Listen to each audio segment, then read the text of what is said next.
Teleproyecto, Arquitectura en Televisión.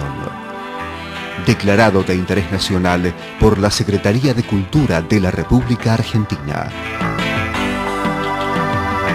Dirección General, Francisco Fasano.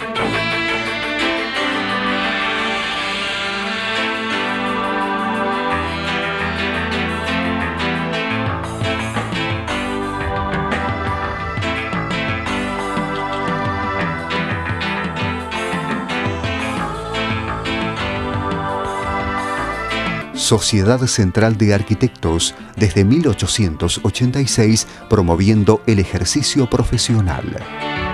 Knauf presenta en Argentina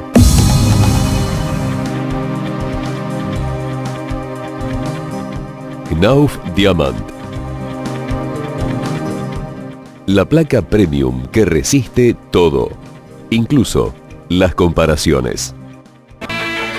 Occhipinti, Placards, Interiores y Vestidores, un sistema modular personalizado.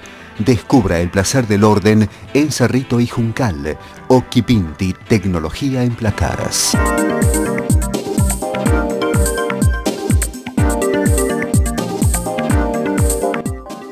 Universidad de Morón, Facultad de Arquitectura, Diseño, Arte y Urbanismo. Abierta la inscripción al ciclo lectivo 2013. Créditos Pymes. ¿Sabías que el crédito que tu pyme necesita está en el Banco Ciudad?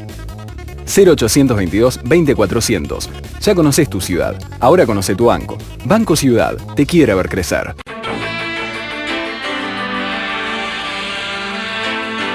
Hola, bienvenidos a una nueva emisión de Teleproyecto, sinónimo de arquitectura en televisión e internet. Desde 1991, compartiendo con todos ustedes la actualidad del ejercicio profesional en la Argentina, Latinoamérica y el mundo.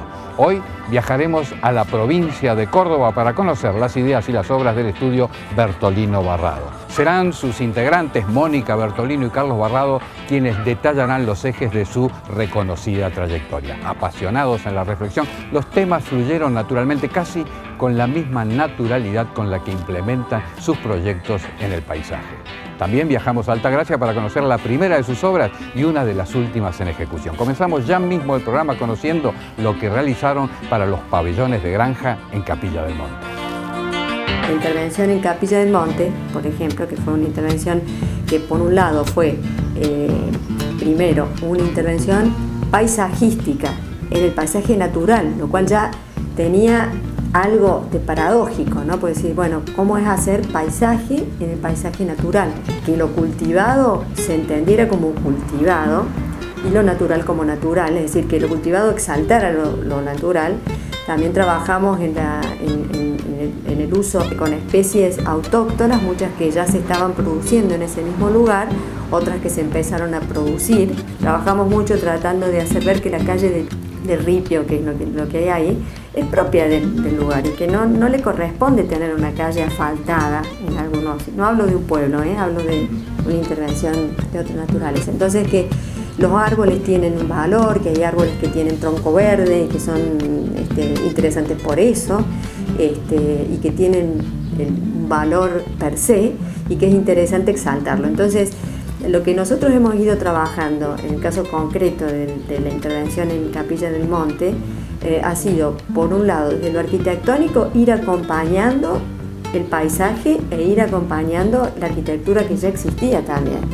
Pero no por esto dejar de también explorar otras cuestiones que son netamente, por decir, académicas. Ese desafío de trabajar con la naturaleza artificializada, o sea, que es la arquitectura en definitiva, o sea, estamos artificializando un ámbito y ese ámbito tratar de entenderlo dentro de esa globalidad de ese paisaje. Entonces, si uno trabaja con el hormigón, que el hormigón esté trabajado en el sentido lo más natural posible. Indudablemente que hay una mano artificial, una mano humana que lo está armando, pero jugar justamente, en el caso de la granja, jugar con esa pureza y esa impureza, o sea, la pureza o lo específico, lo técnico de construir una columna, una viga, un voladizo, etcétera, etcétera, pero también la impureza de un orden aleatorio, o sea, donde las columnas, es decir, o las vigas tienen una dimensión una pueden estar separadas las columnas una de otra de distintos módulos, o sea, un poco como es la naturaleza, o sea,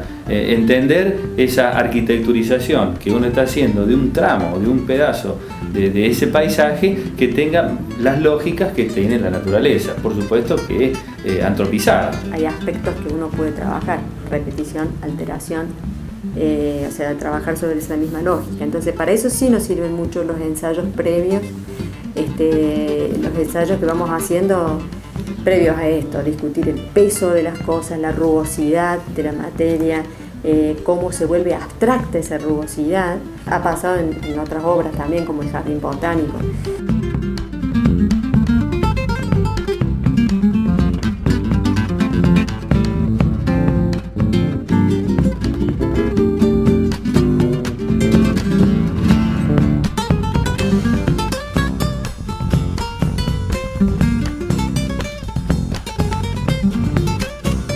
Entendemos que la luz es una materia también, es decir, la alteración se ve por la luz, digamos, por la manera en que entra la luz, de tal modo que la luz es una materia, el agua no es solamente para ser vista, sino que también es una materia, también para ser escuchada, el sonido del viento, el perfume también que existe, es decir, no es lo mismo el perfume de un árbol que el de un animal, ¿no es cierto? Entonces, estos aspectos están exaltados digamos, a través de los sentidos. Entonces, la idea era, y es en casi todos los casos, que se perciba el lugar a partir de todos los sentidos. Una etapa que duró casi 10 años, sigue. Bueno, seguimos en realidad. Se sigue trabajando sobre eso, no con la misma intensidad, pero fue un poco el recupero en la periferia urbana, o sea, todo el recupero de los espacios públicos en la periferia urbana. O sea, la ciudad de Córdoba está plagada de pequeñas placitas no apropiadas por la gente. Entonces hubo durante casi 8 años, 8 años concretamente, estuvimos trabajando justamente en el recupero de eso, darle valor a esos terrenos que se denominan espacios verdes dentro de la ciudad, que no tenían un valor, no tenían un criterio, y bueno, tratar de ponerlos en valor para que la ciudad pueda, a partir de esos pequeños, porque eran superficies muy pequeñas, pudieran encontrar un espacio social donde juntarse. En muchos casos eran lugares donde se tiraba la basura, baldíos, espacios realmente sin ningún valor, porque realmente los chicos jugaban era realmente un potrero, pero no por un valor estético, no me refiero a eso, sino no tenía el más mínimo cuidado ambiental. Entonces creo que en eso fue una tarea muy linda, muy larga. Fue una tarea muy larga de ir concientizando, justamente para poner en valor todos esos pedazos de ciudad, convertirlo en verdaderos espacios públicos y que sean un poco los generadores de la dinámica de cada uno de los barrios. Fueron tareas más bien de orden social, o sea, desde hacer piletas, o sea, de piscina, lugares de natación en villas de emergencia, transformar parques basurales, transformarlos en parques, pelear entre comillas con la gente, o sea, que la gente primero reaccionaba en contra hasta que entendió lo que significaba y se lo empezó a apropiar.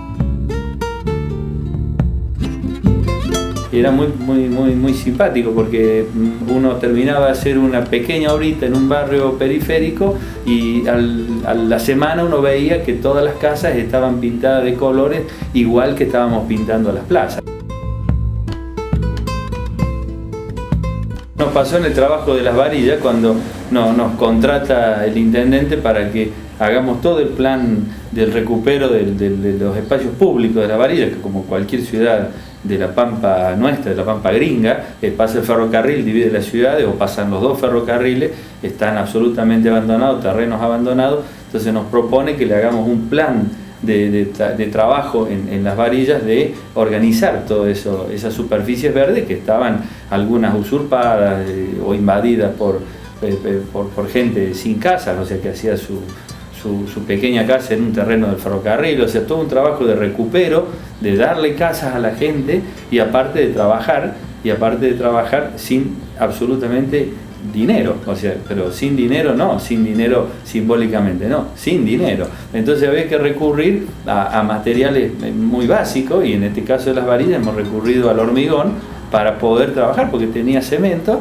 y con 2 albañiles empezamos a trabajar en el trazado de ciclovías, o sea, de bicisenda, en generar bancos, y el banco, en vez de terminar haciendo un banco o poniendo un banco cualquiera de madera que seguramente lo iban a romper, empezamos a decir, bueno, tenemos 2 albañiles que pueden hacer, y un banco, hicimos un banco de hormigón de una manera, de otra manera. Es decir, empezamos a explorar cómo podíamos apropiarnos de esos espacios públicos que eran espacios públicos, no lugares públicos, empezar a trabajar con esos materiales y con 2 personas. Y a lo largo de 4 años fuimos recuperando distintos lugares, y ahí es donde aparece, dentro de tantas otras pequeñas intervenciones, aparece la pasarela peatonal, que también surge de la misma instancia. Es decir, la pasarela, un elemento hecho absolutamente metálico, hecho por un albañil. Es decir, buscar la lógica de entender cómo un material absolutamente vulgar en la construcción se puede transformar por un albañil, o sea, una persona que maneja la obra húmeda, a trabajar y hacer una obra seca. Tener otro valor el hierro de obra. Es decir, bueno, usemos hierro de obra. Está bien, puede ser una estructura sin hormigonar, pero no es así. Pero muchas veces esas estructuras sin hormigonar son muy inspiradoras. Entonces uno dice, bueno, esta pasarela puede ser hecha con los hierros de obra. No hagamos una baranda, digamos, no hagamos como si esto fuera un gran puente que, como es una ciudad chiquita, no puede tenerlo, digamos, sino partamos de lo básico, a ver qué es lo que podemos hacer, y hagamos una gran cosa con un material mínimo, digamos, en el sentido de que es vulgar, por decirlo, ¿no es cierto? Entonces, no esperemos que esto va a ser el puente que hizo Calatrava para Venecia, sino que de paso tiene otros problemas, sino, digamos, hagamos esta pasarela que se puede repetir, que es un canasto, dándole una plusvalía a un material que está todo el tiempo en las obras, ¿no es cierto? Y usarlo de otra manera. Y esa investigación, sí, de alguna manera queda plasmada en muchos elementos que han planteado para que, si hay un encuentro cercano de tercer tipo y nos llega, también dejarles un mensaje a estos muchachos, ¿cómo es? Siempre hay estas visiones apocalípticas, ¿no? Y hay civilizaciones, obviamente, que han desaparecido, y hay una serie de enigmas, ¿no es cierto?, en la cultura, en la historia. Entonces, sobre esa idea, los fósiles del próximo milenio, que así lo empezamos a plantear, es decir, bueno, a ver, ¿qué va a quedar de la cultura nuestra, ¿no es cierto?, hacia el futuro? O sea, ¿qué es lo que van a leer los arqueólogos supuestamente del futuro? O, en el caso que pudimos plasmar la obra, que era Capilla del Monte, decir, bueno, ¿qué pensarán los extraterrestres si es que es cierto que hay que viven, que vienen cada tanto al Uritorco, que se bajan y ven un poquito, en fin, ¿qué pueden leer? Entonces, con este trabajo previo que veníamos haciendo del mundo contemporáneo, en el cual decíamos que, bueno, tal vez las siliconas eran ese fósil que iban a encontrar, a lo mejor los futuros arqueólogos iban a excavar las tumbas, y en una de esas todas las prótesis de siliconas que no eran biodegradables. Ahora no sé si hay, los huesos ya no iban a existir más, iban a encontrar todo esto y decir, ¿cómo serían estos humanos con esto? Bueno, así como una cosa que nos divierte, claro, pensar en y eso, ¿no? Se vio reflejado sintéticamente en un muro donde se termina convirtiendo en una fuente, porque había ahí una vertiente de agua donde aparecía. Entonces tratamos de reflejar en ese muro todas esas instancias, o sea, todos esos recuerdos o esos fósiles, lo que serían fósiles de acá a un montón de tiempo, cómo serían, y se ven reflejados en una pequeña obra. Y acá habían vacas, este era un suelo que tenía vacas, pero era un país muy rico que tenía vacas. De repente no hay más vacas porque aumenta la desertificación, en fin, etcétera. Entonces todo eso va formando parte, ¿no? Para el momento de la crisis del 2001, yo había hecho una serie de pinturas como Catarsis, en la que tenían que ver con el corralito y con las vacas, con esta frase de, por ser poética siempre vigente, que las penas son de nosotros, las vaquitas son ajenas. Las penas son de nosotros, las vaquitas. Y llegó el momento de irnos hasta Altagracia para registrar con nuestras cámaras uno de los últimos emprendimientos de nuestros entrevistados. La pasión por la arquitectura fue el tema presente en los 30 kilómetros que recorrimos hasta llegar a esta apacible localidad, ubicada estratégicamente al pie de las Sierras Chicas, desde donde se puede acceder fácilmente a los principales centros turísticos de la provincia. Uno de sus atractivos es sin duda el Museo Nacional Estancia Jesuítica y Casa de Virrey Liniers. En el siglo XVII fue uno de los centros rurales más prósperos de la Compañía de Jesús en Córdoba. Tenía como objetivo el sostén del Colegio Máximo, que en 1613 se convertiría en la primera universidad del territorio argentino. En 1810 la estancia fue adquirida por Santiago de Liniers, quien vivió unos pocos meses en la casa, que se preserva fiel a la estructura original. En el año 2000 fue declarada por la UNESCO Patrimonio de la Humanidad. Diseñada por el genial Andrés Blanqui, arquitecto de la Orden, el santuario de Nuestra Señora de la Merced es una verdadera joya del barroco colonial que corona el ala sur de la parroquia. Única en el país por su fachada sin torres, posee un perfil de curvas ininterrumpidas y pilastras apareadas que rememoran el barroco italiano tardío. Otro atractivo de la ciudad es la Casa Museo donde creció Ernesto Guevara. En sus 10 salas, un patio y un garage se exhiben elementos utilizados en distintos momentos del Che. Entre los más importantes se encuentra la bicicleta original con la que realizó su primer viaje a gran parte de los países de Latinoamérica y una moto del mismo modelo que la utilizada para el segundo.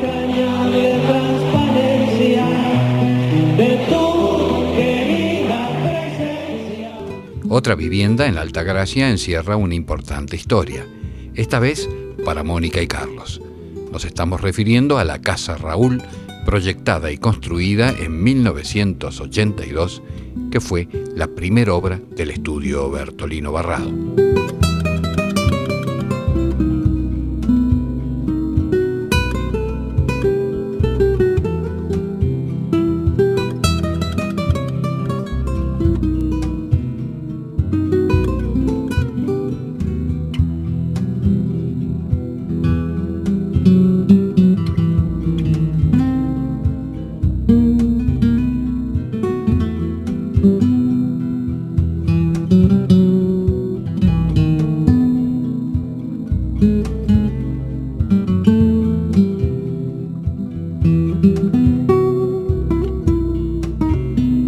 De allí nos trasladamos al conjunto habitacional emplazado en un amplio terreno donde se privilegió la arquitectura y la calidad de vida como agregado de valor a un emprendimiento inmobiliario. Este terreno tenía muchas posibilidades de poder duplicar, triplicar la superficie que se va a terminar construyendo acá. Pero justamente lo que se pretende hacer en una ciudad como es Altagracia, una ciudad pequeña de 50.000, 40.000 habitantes, no tratar de invadirla con construcciones, sino tratar de mantener la lógica mediana que hay en torno a toda esta ciudad.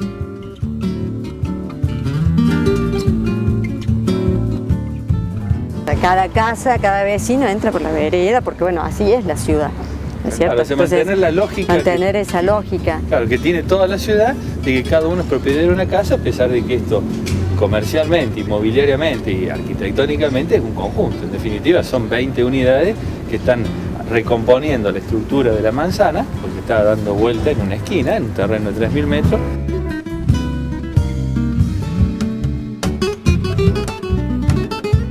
El ladrillo que está marcando pintado en blanco, que realmente es una técnica que se usaba mucho en el casablanquismo y que es tan noble también, y para darle un carácter a la volumetría, ¿no?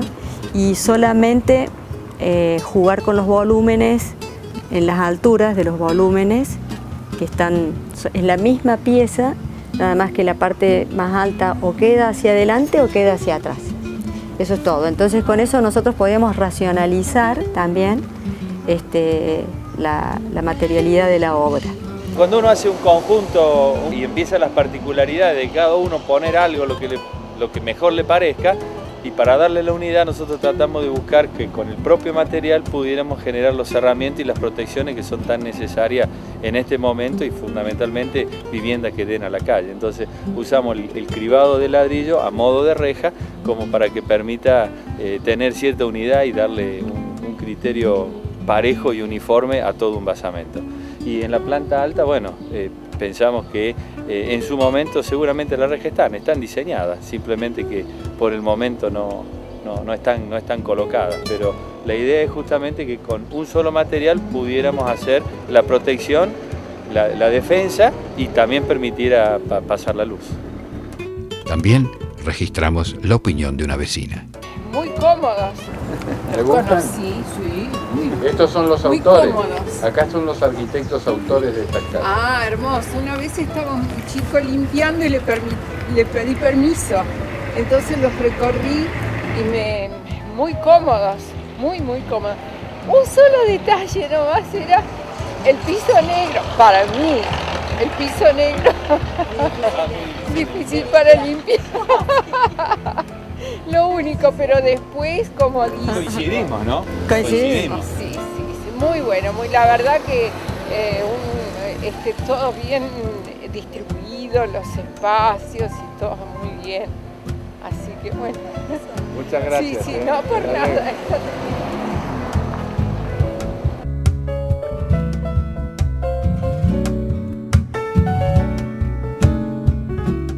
Y la organización funcional es muy simple, es un dúplex donde uno puede ingresar por un pasillo que distribuye el área social por un lado y hacia el otro lado está toda la parte de servicios, el sistema de escalera, baños y cocina, tanto en planta baja como en planta alta.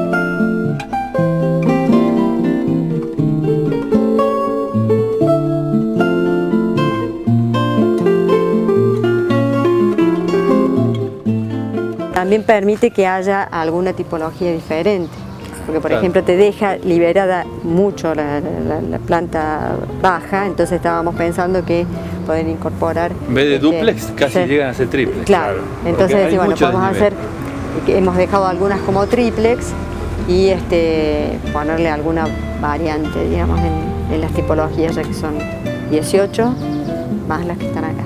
Ah, bueno. Sí.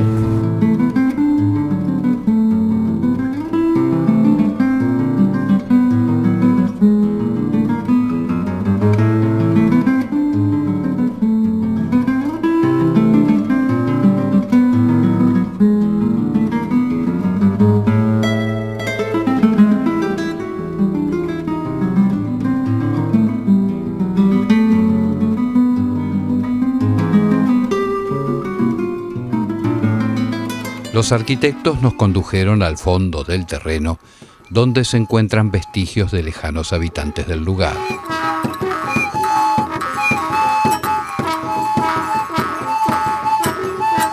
Una antigua roca exhibe el clásico agujero donde los comechingones, etnia originaria, preparaba las pinturas con las que adornaban sus cuevas. Pasado, presente y futuro se dan cita en las búsquedas y proyectos del estudio Bertolino Barrano.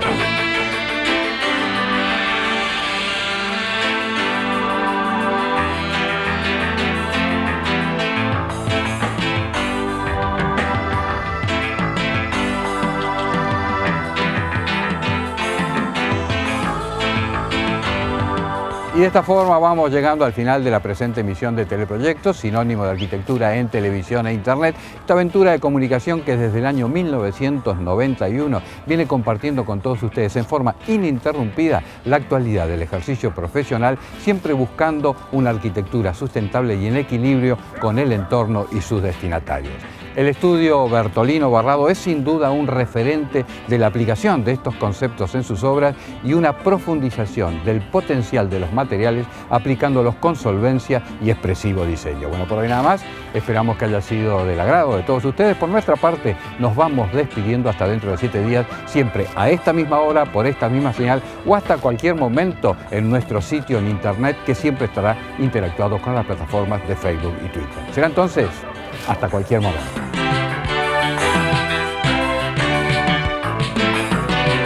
Archivos Activos es la solución integral en equipamiento para empresas. Muebles, panelería, sillas y sillones, todos con la mejor terminación del mercado. Archivos Activos, muebles de trabajo. Cerámicas Tibor, tecnología en ladrillos. Más de 100 años junto a la arquitectura y la construcción. 3060, Cuadernos Latinoamericanos de Arquitectura. Consíguela por suscripción o en los mejores kioscos y librerías.